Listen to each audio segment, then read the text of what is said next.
Hi hello నమస్తే welcome back to iDream media. ఈరోజు మనతో ఉన్నారు సర్టిఫైడ్ ఫైనాన్షియల్ ప్లానర్ అయిన మాధవిరెడ్డి గారు. సో F&Oలోకి అయితే కొత్త రూల్స్ అండ్ రెగ్యులేషన్స్ వచ్చాయంటే వాటి గురించి తెలుసుకుందాం. Hi ma'am. హలో అండి మ్యామ్, F&Oలోకి న్యూ పాలసీస్ వచ్చాయని తెలుస్తూ ఉంది. లాట్ సైజెస్ గురించి డిఫరెంట్ సిచ్యువేషన్స్ గురించి వాటిని కాస్త ఎక్స్ప్లెయిన్ చేస్తారు. షూర్ అండి. ఇప్పుడు మనం ఎక్కువగా స్టాక్ మార్కెట్ అనగానే అందరూ కూడా ఈజీగా మనీ సంపాదించేసుకోవచ్చు, షార్ట్ కట్లో తొందరగా మనీ అంటే తక్కువ అమౌంట్ పెట్టేసి లక్షల్లో కోట్లల్లో సంపాదించుకోవచ్చు. ఇలా ఈ ఫ్యాన్సీ వీటితో చాలామంది ఇక్కడికి ఈ స్టాక్ మార్కెట్కి వచ్చేస్తూ ఉంటారండి. సో దీనివల్ల ఏమవుతుందంటే వాళ్ళకి కొన్ని అంటే రిస్క్ మేనేజ్మెంట్ తెలియక, ఎక్కువ నాలెడ్జ్ తెలియక చాలా వరకు రీటైలర్స్ అండి, ఎస్పెషల్లీ రీటైలర్స్ అంటే 5 lakhs ఇన్కమ్ ఉన్న ఈ గ్రూప్ ఎవరైతే ఉన్నారో వాళ్ళు, ఎస్పెషల్లీ యంగ్స్టర్స్ అంటే 30 years ఈ గ్రూప్ ఉన్న వాళ్ళు ఎక్కువగా మనీ అనేది పోగొట్టుకుంటున్నారు. అంటే ఆన్ అన్ యావరేజ్ ప్రతి ఒక్కరు 1.5-2 లక్షలు పోగొట్టుకుంటున్నారు. ఆల్టుగెదర్ 3 lakh crore పోగొట్టుకున్నారు ఒక లాస్ట్ 3 years నుంచి అని చెప్పి ఒక డేటా సెబీ అనేది రిలీజ్ చేసింది. సో ఈ రీటైలర్స్ని ఎలా అయినా ఈ స్పెక్యులేషన్ నుంచి కొంచెం కంట్రోల్ చేయాలి, వీళ్ళని ఎట్లా కంట్రోల్ చేయాలని చెప్పి కొత్తగా ఈ రోజు నుండి మనకి ఈ రూల్స్ అయితే అప్లికబుల్ ఉన్నాయండి. అంటే వాళ్ళకి యాక్సెసిబిలిటీ తగ్గించేద్దాము. అంటే అప్పట్లో మనకి అంటే ఒక కాంట్రాక్ట్ తీసుకోవాలంటే 5 lakhs 10 lakhs ఉండేది. ఇప్పుడు అదే కాంట్రాక్ట్ని 15 lakhs చేసేసారు. సో 15 lakhs 20 lakhs అనగానే it will become very costly for the retailers to participate in to the futures and ఆప్షన్స్ని కొంచెం దూరంగా ఉంచాలి ఈ రీటైలర్స్ ఎవరైతే ఉన్నారో. సో అలానే లాట్ సైజ్ని పెంచారండి. అంటే ఇప్పుడు నిఫ్టీ 50 అప్పుడు లాట్ సైజ్ 25 ఉంటే ఇప్పుడు 75, బ్యాంక్ నిఫ్టీ 15 ఉంటే 30, సెన్సెక్స్ 10 లాట్ సైజ్ ఉంటే 20, అలానే బ్యాంక్ ఎక్స్ లాట్ సైజ్ 15 ఉంటే 30. ఇలా లాట్ సైజ్ని పెంచేసి కాంట్రాక్ట్ సైజ్ని పెంచేస్తే కొంచెం ఈ రీటైలర్స్ కొంచెం దీని దగ్గర నుంచి కొంచెం వెళ్ళిపోతారు, ఈ ట్రేడింగ్ నుంచి స్పెక్యులేషన్ నుంచి కొంచెం దూరంగా ఉంటారు అనేది ఒక చేంజ్ అయితే వచ్చిందండి. అప్పుడు ఏంటంటే ఎవ్రీడే ఎక్స్పైరీ ఉండేది. సో ఇప్పుడు వీక్లీ ఎక్స్పైరీస్ అన్నీ తీసేసి ఓన్లీ ఒక్కొక్క ఎక్స్చేంజ్కి ఒక్క ఎక్స్పైరీనే అలౌ చేశారు. అంటే బీఎస్సీ నుంచి అయితే సెన్సెక్స్ ఒక ఎక్స్పైరీ ఉంది, ఎన్ఎస్సీ నుంచి నిఫ్టీ ఒక ఎక్స్పైరీ ఉంది. So rest of the all expiries అన్నీ వెళ్ళిపోయండి. సో ఇవన్నీ కూడా మీరు అందరూ కూడా ఎవరైతే ట్రేడింగ్లో ఉన్నారో మీరు అందరూ గమనించాలి.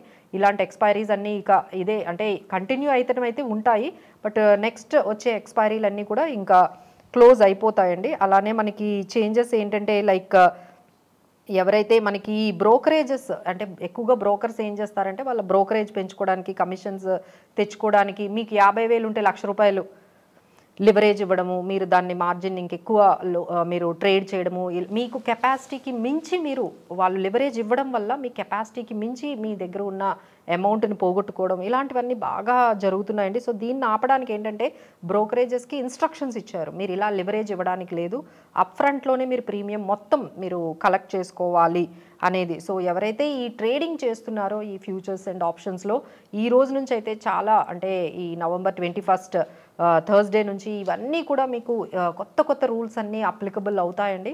సో ట్రేడింగ్ చేసే వాళ్ళైతే ఒక్కసారి బాగా గమనించుకోవాలి ఎలాంటి చేంజెస్ వచ్చాయని, దాని ప్రకారం మీ స్ట్రాటజీస్ అన్నీ మార్చుకోవాలి. అండ్ మార్కెట్స్ కూడా ఈ విధంగా వాలటిలిటీ ఉంది కాబట్టి కొన్ని రోజులు ఇవన్నీ సెట్ అయ్యేంత వరకు ఈ రూల్స్ కూడా కొంచెం మార్కెట్ మీద ఇంపాక్ట్ చూపించాయండి. ఎందుకంటే ఈ వస్తున్న కొత్త రూల్స్ వల్ల మార్కెట్లో ఏంటంటే వాల్యూమ్స్ కూడా తగ్గే అవకాశం ఉంది, ఎందుకంటే ట్రేడింగ్ చేసే వాళ్ళు తగ్గుతారు.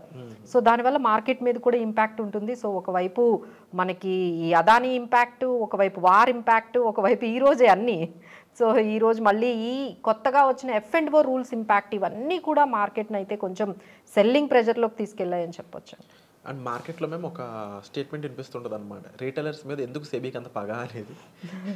రీజన్స్ ఏంటంటే ఇలాంటి న్యూ పాలసీస్ వాళ్ళు చేసే పర్పస్ ఏమో రిస్క్ తగ్గిద్దాం అనేది, బట్ అది ఎందుకు ఇంకా అవ్వట్లేదు అంటారు.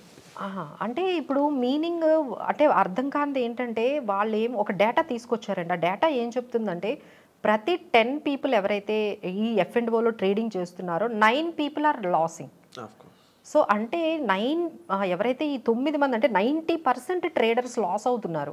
సో 90% ట్రేడర్స్ ఎందుకు లాస్ అవుతున్నారంటే మేబీ స్కామ్స్, మేబీ బయట ఏదో ఒకటి వాళ్ళు ఇలాంటి హై మార్జిన్స్ ఇస్తారు, లేకపోతే హై ప్రాఫిట్స్ వస్తాయి, మీకు మనీ అనేది ఎవ్రీ మంత్ మీకు 10% ఇస్తాము, ఎవ్రీ మంత్ 10% ఇస్తాము, ఇలాంటివన్నీ కూడా కొంచెం చూసి మిస్లీడ్ అయిపోతున్నారు రీటైలర్స్.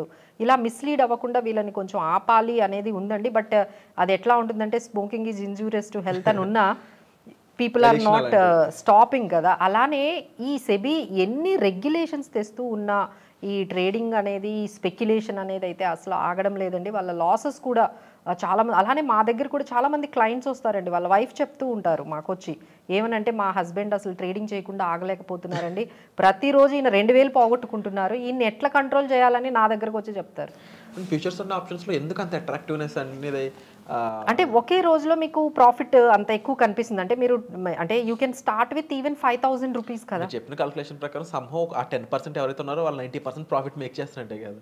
అంతే అంతే, దట్స్ ట్రూ. కాకపోతే ఏంటంటే ఎవరైతే ఇలా ఈ దీంట్లోకి ట్రాప్ అయిపోతున్నారో వాళ్ళకి ఏంటంటే నాలెడ్జ్ లేకపోవడము, లేకపోతే ఒక రకంగా వాళ్ళ దగ్గర అంత అమౌంట్ కూడా ఉండదండి, రిస్క్ మేనేజ్మెంట్ చేసుకోవడానికి కూడా అంత బ్యాకప్ ఉండదు. వాళ్ళు కూడా ఎక్కడో లోన్స్ తీసుకొని వచ్చి ట్రేడింగ్ చేయడము, లేకపోతే ఉన్న పర్సనల్ ఫైనాన్సెస్ అన్నిటినీ కూడా, అంటే ఇప్పుడు ఆ మనీ ఉందనుకోండి, you could have do some savings, ఏదైనా మీకు ఉపయోగపడేటట్టుగా ఉండేది. కానీ ఇందులో ఏం చేస్తున్నారంటే ముందు ఒక 50,000 తెస్తున్నారు, మళ్ళీ ఒక 5 లక్షలు తెస్తున్నారు, అది పోగొట్టుకుంటున్నారు, మళ్ళీ 10 లక్షలు తెస్తున్నారు.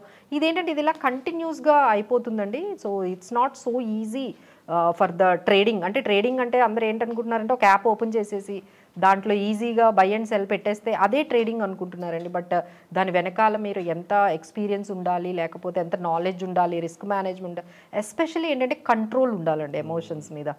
సో ఎప్పుడు లాసెస్ కట్ చేయాలి, ఎప్పుడు ప్రాఫిట్ బుక్ చేసుకోవాలనే దాని మీద కంట్రోల్ లేకపోవడం వల్ల, అంటే ఈ మొత్తం ట్రేడింగ్ అనేది ఏంటంటే mind game, it's all about mind game. So దాని మీద ఎంత కంట్రోల్ అనేది ఎంతమంది దగ్గర ఉంటుంది, it's very tough. One day టైంలో వాళ్ళు ఎంత రీసెర్చ్ చేయాల్సి ఉంటుంది, హిస్టారికల్ డేటా. అంటే ఇది ఎట్లా ఉందంటే ఇట్స్ లైక్ బెట్టింగ్ లాగా తయారైపోతుంది, బెట్టింగ్ లాగా వెళ్ళిపోతుంది. కానీ అక్కడ ఒక రీసెర్చ్, ఫండమెంటల్స్ ఇవన్నీ కూడా లేదండి, ఏది చేయట్లేదు. ఇట్స్ ఓన్లీ లైక్ ఏంటంటే లీగలైజ్డ్ బెట్టింగ్ లాగా వాళ్ళు అక్కడికి వచ్చేసి ఏదో ఒక ₹1,00,000 తెచ్చేసి ఏదో బెట్టింగ్ లాగా చేసేస్తున్నారు. సో దాన్నే ఆపాలని చెప్పి ఇక దానికి యాడ్ చేస్తూ మిగతా వాళ్ళు కూడా మాకు ఇంత ప్రాఫిట్ వచ్చిందని ఫేక్ పోస్టులు పెడుతూ ఉంటారు కదా ఇన్స్టాగ్రామ్లో, ఫేస్బుక్లో. ఓహో వీళ్ళకి ఇంత ప్రాఫిట్ వచ్చింది, అది నిజమేనని చెప్పి వీళ్ళు కూడా దాన్ని, నేను ఒక 10,000తో స్టార్ట్ చేశాను, ఇప్పుడు నాకు 10 కోట్లు అయ్యాయి అనేది మీరు చూసారనుకోండి. బెట్టింగ్ అన్నప్పుడు మీరు నాకు ఒక డౌట్, ఎందుకు మరి క్యాండిల్ స్టిక్స్ అని అన్ని బుక్స్ రాసేసి ట్రూ అదే అది అంతవరకు అంటే చెప్తున్నాను కదండి, అవన్నీ టెక్నికల్స్ ఓకే. బట్ ఎమోషన్స్ని మీరు, బిహేవియర్ని మీరు కంట్రోల్ చేసుకోవడం అనేది, అంటే అక్కడ ఎన్ని చదివేసినా మీరు నిజంగా రియల్ టైం ట్రేడింగ్ చేసేటప్పుడు it all matters how you are behaviour, finance, and how you are attitude towards, how you are controlling your emotions. Fear కానీ, మార్కెట్ పడిపోతున్నప్పుడు ఎట్లా బిహేవ్ చేయాలి, మార్కెట్ పెరుగుతున్నప్పుడు ఎలా, ఇవన్నిటి మీద బుక్స్ ఎవరు చదవరు కదండి. It's all has to come with an experience. So ఇలాంటి వాటికి దూరంగా ఉండడమే మంచిదని మేము అందరం కూడా చెప్తూ ఉంటాం. హోప్ఫుల్లీ మీరు సజెస్ట్ చేసినట్టు అలా జరిగితే మంచిది మ్యామ్. బట్ స్టిల్ ఇంకా వాళ్ళకి అవగాహన కావాలనుకున్నట్లయితే పర్సనల్ అపాయింట్మెంట్స్ అనేవి ఆన్లో ఉన్నాయి, మీరు డిస్ప్లే నెంబర్స్ కాల్ చేసి వచ్చి కలవచ్చు. అండ్ ఈ ఎపిసోడ్పై మీ ఒపీనియన్ ఏంటంటే కామెంట్ సెక్షన్లో మెన్షన్ చేయడం మర్చిపోవద్దు. It will be a feedback to us. Thank you so much.